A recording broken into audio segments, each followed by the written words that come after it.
beginning of a joke. And they buy a car from the very nice Mitsubishi lady. There she is. And really, I mean, what are the perks of wearing the costume? Well, chicks dig it. What can I say?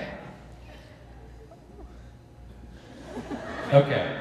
So Oprah owns Chicago. Oprah Winfrey Show, based in Chicago. How do I know that Oprah owns Chicago? Well, we got to get to do the Oprah Winfrey Show. This is a big thing. We're all there. It's a show that features Mark Hamill, Peter Mayhew, who played the original Chewbacca. Tony's on there as well. And a number of costume characters appearing.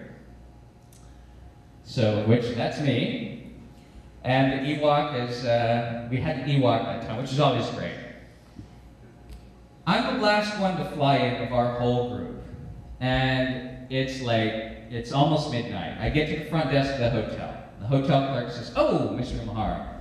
Yes, I see you're with the Oprah Winfrey Show. I'm sorry, sir, but we have no more rooms." I'm like, oh God, this is going to be a nightmare. I'm going to have to stay at a different hotel. They're going to have to get me at a different, it's just going to be a nightmare. And so I'm looking a bit disheveled, but he says, "Oh yes, you're a guest of Miss Winfrey. Well, the presidential suite is available." And so I'm like, "Yes, that'll do, my good man." I go down to the bar where everybody else is like, "Dude, we got the presidential suite!" And everybody comes upstairs, and we didn't enter the mini bar. We were just, posing for pictures. And this place is awesome. It's got a big screen TV. It's got a bidet. That's how I judge how cool it is. After that point, I had never seen a bidet in person. I was a licensing engineer. I was an engineer. What do you want? And it's got a separate entrance, and so we go up there, and I only got to stay there one night, which is the real heartbreaker. And Oprah, by the way, is really great. She's super professional. All her people are super professional. They move them in and out of there. They were doing 2 shows that day, and so that was my brush with Oprah. She was really, really nice. Okay, so what is it like inside this suit? Yes, there's a few problems. First of all, you can't really see very well. You can't hear. You can barely breathe. You've only got a slot like this big to breathe through. And maybe one of the biggest problems is you can't sit down. So if you can't sit down, and interestingly enough, this is true of stormtroopers as well, which might explain why they're such bad shots. I don't know,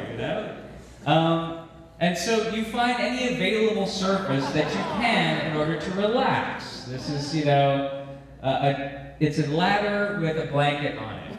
And sometimes you don't have a ladder, so you have to use your friends.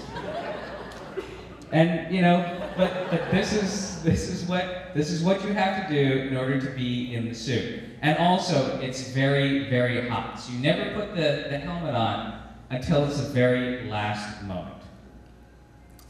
Rupert and the X-Wing. So we got invited to this gala, this grand opening of Fox Studios Australia. So they fly to Australia.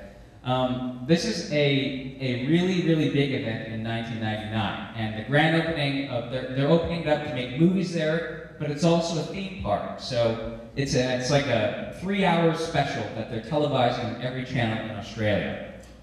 So they fly us out there and they're like, "We want you to, before you do the gala, do this publicity thing." So you get in the suit, and we line up a bunch of stars. Now stars are kind of different.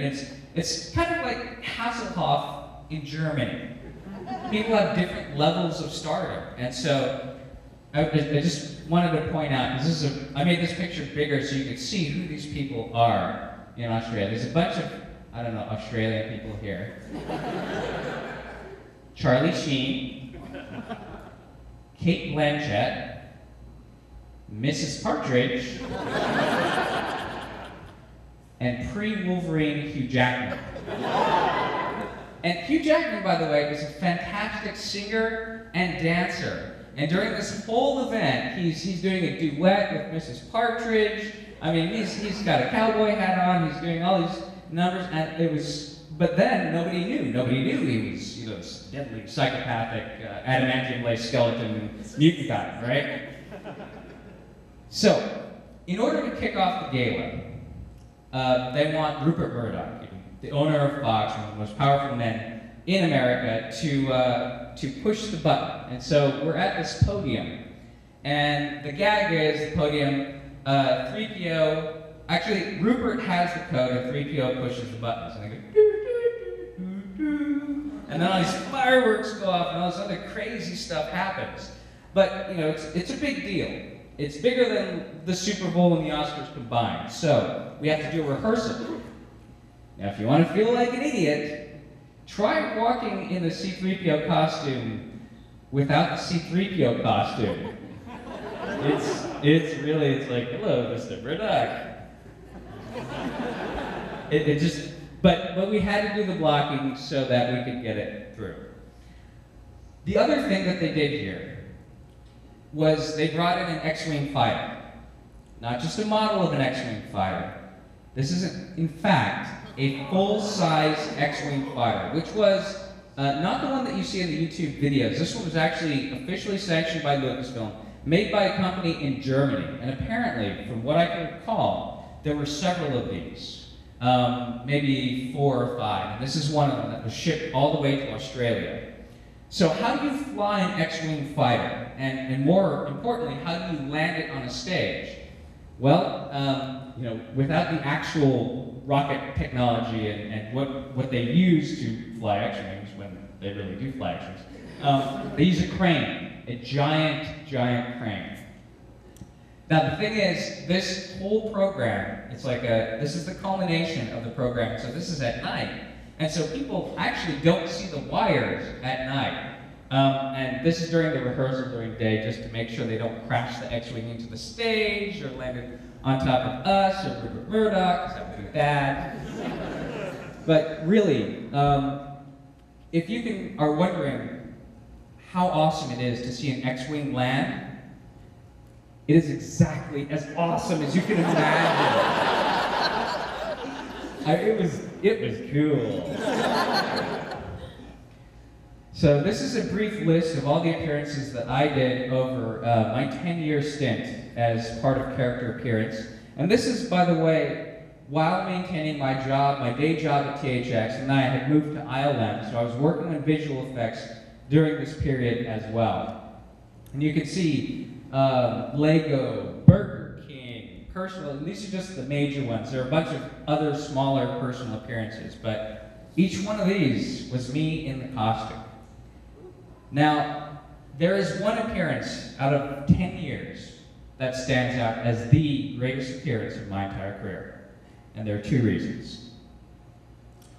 1, we are doing the Star Wars Special Edition opening. We're in Westwood, California. This is a big red carpet event. There are celebrities from all over the place going down the red carpet. There's every costume character that you can imagine, and some that they made up on the spot in order to have aliens walking through.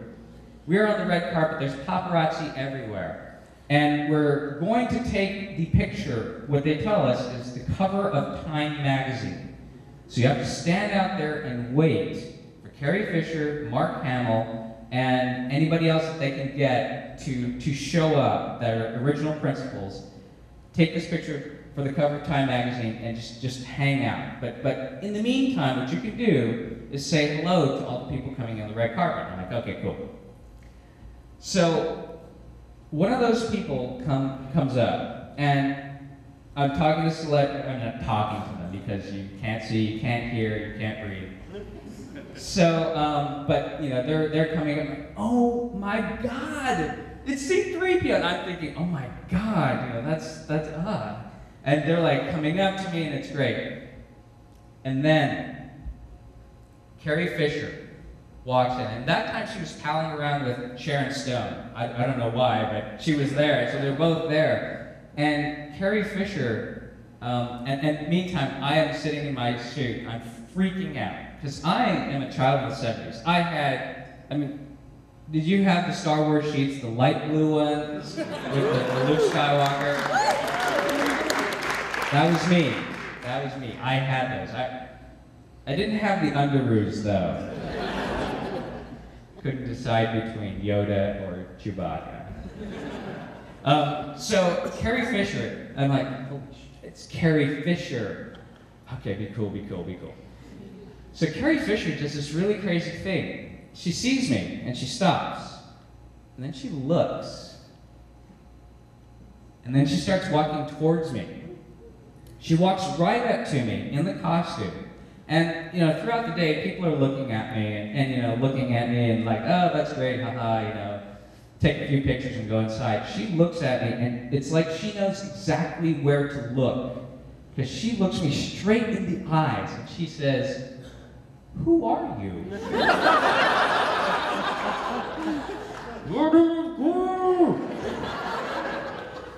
What? And then she walks off.